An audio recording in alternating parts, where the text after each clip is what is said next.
Right over here. Hey, my name is Colin Durant. I would like to say, Mike, you have been an inspiration my whole life. And I came from a humble island of Trinidad and Tobago, and then I was raised in Brooklyn, New York. And during the 90s, Brooklyn was crazy. And when I first came to Brooklyn, my cousin and I, we used to always watch you fight in like 87 in the early 90s. And my cousin was like, out here, you gotta be like Mike. You know, out here is monsters and victims. In the Durant family, we're not gonna be victims, we're gonna be monsters.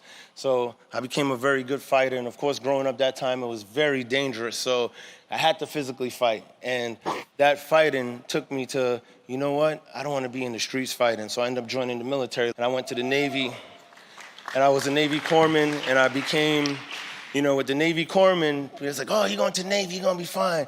I didn't know Navy corpsmen go with the Marine Corps.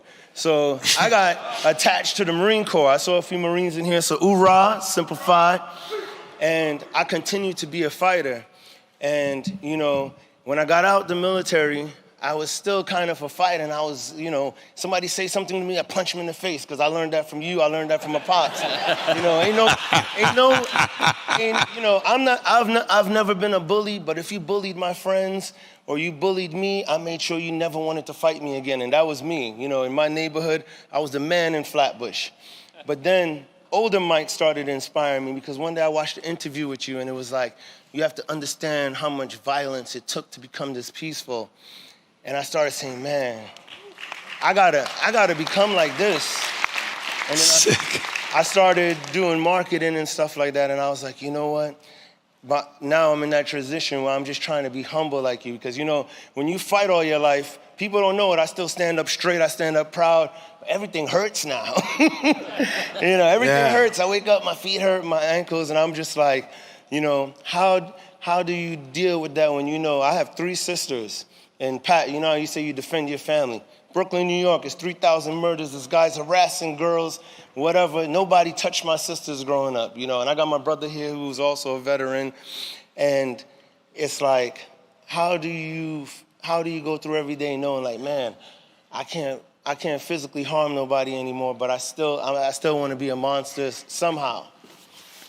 Hey, you know, about that fighting stuff, you're only as good as your last adversity. You know, how do you say? All that anger, fighting for your friends is because you want love. Definitely. Yeah, that's why I fight for my friends as well. And there's nothing wrong, because self-love is very distant to some people. We don't understand it. I don't know. We think it's self-love is like buying a new car, or buying clothes. Now, self-love is about buying somebody else's clothes. Excuse me. It's helping other people. Self-love, and you